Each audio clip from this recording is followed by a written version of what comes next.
চশমা museum, a house of world class, জলট্যাক মোড়, বহরমপুর মডার্ন হোটেলের সামনে। প্রধানমন্ত্রী আবাস যোজনায় ঘর পাইয়ে দেওয়ার প্রতিশ্রুতি দিয়ে সাধারণ মানুষের কাছ থেকে টাকা নেওয়ার অভিযোগে শামশেরগঞ্জে গ্রেপ্তার হলেন তৃণমূল কংগ্রেসের এক গ্রাম পঞ্চায়েতের সদস্য। ধৃতের নাম টুটুল দাস। তিনি শামশেরগঞ্জ ব্লকের তিলপুকুরিয়া গ্রাম পঞ্চায়েতের তৃণমূল কংগ্রেসের সদস্য বলে জানা গিয়েছে।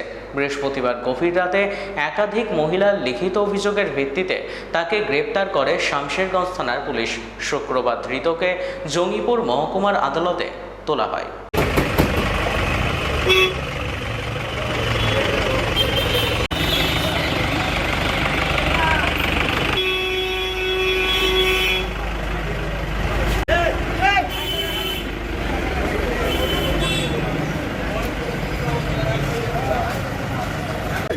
আমার দল বল কোনো ঝামেলাই করে, তোমার দল বলে তো না ঝামেলা করলো।